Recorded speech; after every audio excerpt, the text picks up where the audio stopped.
Hi, everyone. Welcome to week number 7. This is a big week for us. We're almost at the end of the term, but we do have a lot going on this week. So let's see what we've got. As a quick review, you learned about Mendelian genetics this past week, which has to do with dominant and recessive traits mainly. You did some Punnett squares, which are an organized way to put together different genes from parents in order to determine which offspring you would get in the mixture of those two parents. And you learned about different patterns of inheritance, such as incomplete dominance, codominance, and sex-linked traits. So they're all different types of inheritance patterns, but you learned about some of them.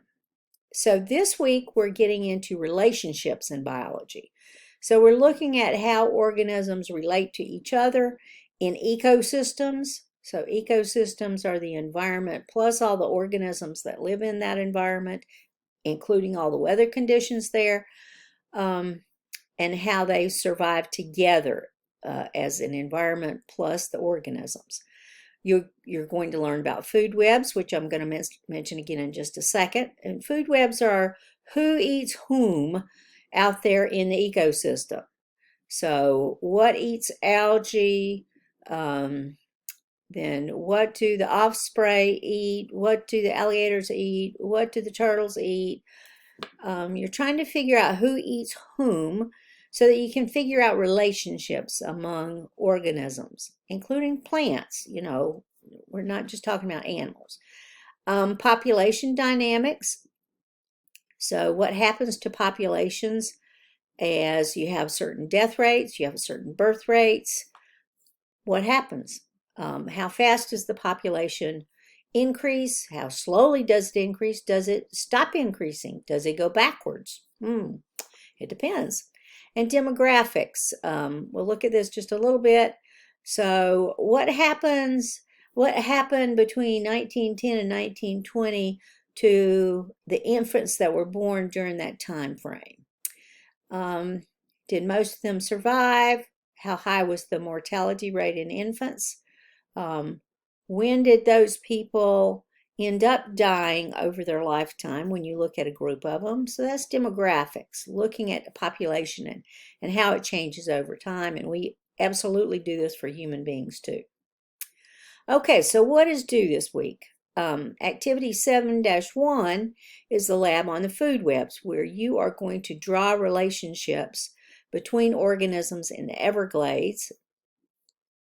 This is an activity that's all written out for you, and you're going to be answering some questions about, okay, what would happen if this certain part of the ecosystem was missing? How do you think this food web is going to change? How do you think this ecosystem is going to change? So that's pretty cool. I'm going to link a different video of a tour of the Everglades in this announcement because the one that I tried to open didn't open exactly right. So I linked a new one in the announcement, and you will see it. Activity 7-2 is all about carrying capacity and demographics, and you're going to be simulating an experiment with birds and the carrying capacity of an island. So an island has a very limited environment, particularly size and resources, and what's going to happen to birds that land there and feed on whatever the food source is on that island as the birth rate increases, as the death rate changes. You're going to be taking a look at that. So there are 4 activities listed in the lab. You are going to complete activities 1, 2, and 3. Do not do activity 4. You don't need to. All of these activities will take you some time. Okay, so just plan on that because there's a lot that you have to write down because you're sampling a lot of things in these activities. So plan on this to take you, these 3 activities to take you a while. And you're going to have to read through the instructions very carefully in order to do this correctly. Why do we want to know about carrying capacity and demographics and how organisms relate to each other in food webs, etc. Why study about populations? Well, it's tremendously important for one reason, which you will look at next week. The human population is increasing tremendously on this planet right now, and that affects everything about this planet. But I wanted to give you another example. Back in the 1990s, in 1993, there was an outbreak of a hantavirus, a new hantavirus, in the four corners of the United States, and the four corners are Utah, Colorado, New Mexico, and Arizona. And some young adults were becoming sick with a pneumonia-like disease, and they were dying very quickly. This was in 1993, and we discovered that it was a brand new hantavirus that we had never seen before. So the interesting thing about this was that the American Indians had a saying that has to do with this hantavirus outbreak.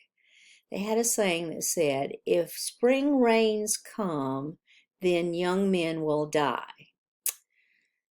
And that's exactly what was happening in this case. And so scientists started trying to figure out what the heck is going on.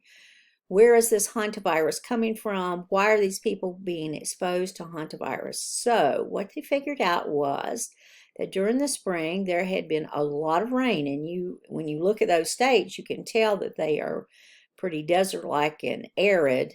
They don't get as much rain as I do in South Carolina. But there were lots of spring rains during that spring season, and that caused plants to produce lots and lots of seeds and nuts. And what does that mean then?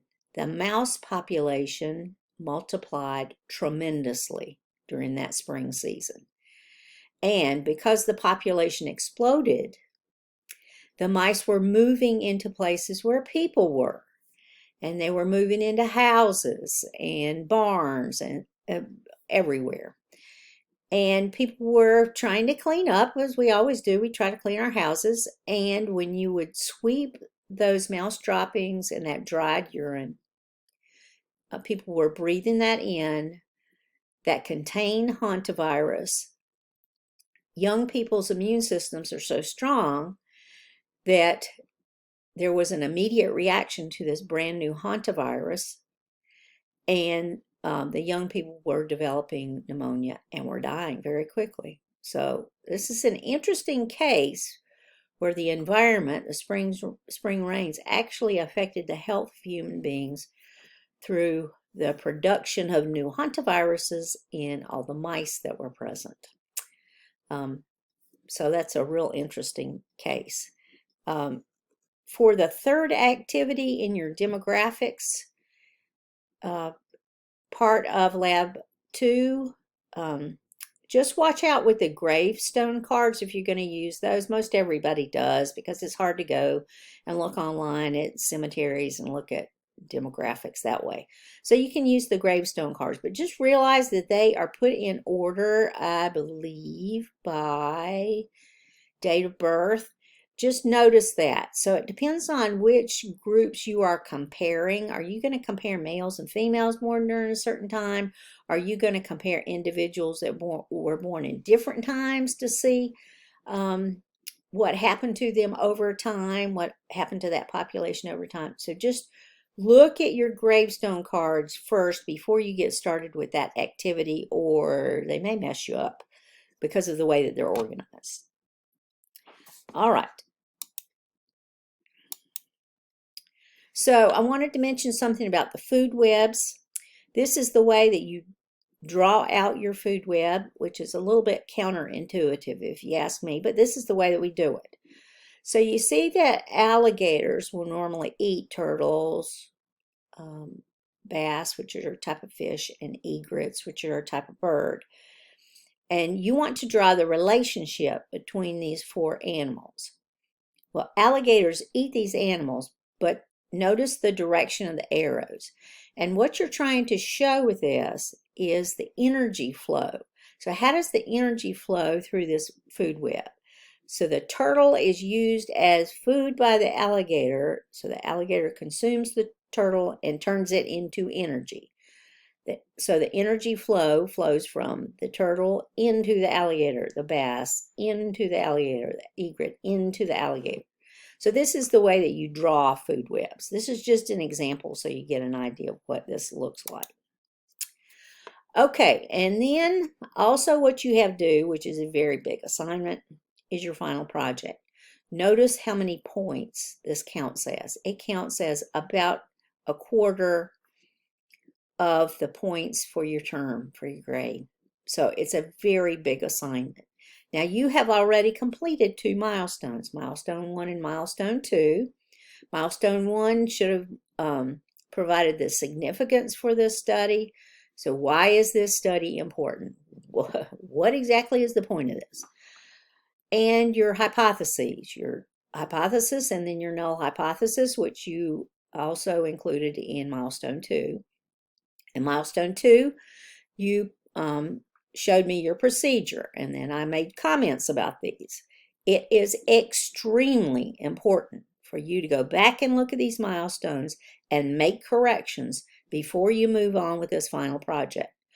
All of this is put together. So you put together milestone 1, milestone 2, and the rest of the final project, which includes all of your data, your results, hopefully in graph form or at least in table form. If the data can be represented by a graph, you should put it in a graph. And your conclusions, and also any supporting evidence from your references about what has happened. You're going to be writing this out in sentence form, not in outline form like you did for the other 2 milestones. You're going to make a PowerPoint presentation or something similar to that. 7 to 10 slides of basic information, okay? You're going to also use images to help support and present your information. So don't forget that. And you're going to have at least 1 slide, extra slide that shows your references. But don't forget to include information from your references to help support everything that you're doing.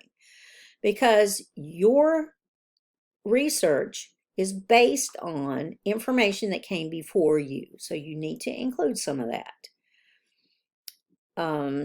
Like I said, this is a very big assignment. So do your best. I know this is a tough week, especially if you're taking a lecture too, because you have a final project due in lecture also. So this is going to be a pretty heavy week as far as assignments go. As always, let me know if you need anything. I'm here for you. We can set up extra meetings face-to-face, on the computer. If you need any help, email me if you have any questions or if you have any trouble. Okay? I hope you have a wonderful week, and we're almost finished. So come on, let's push through and get through the rest of these assignments. Have a great week.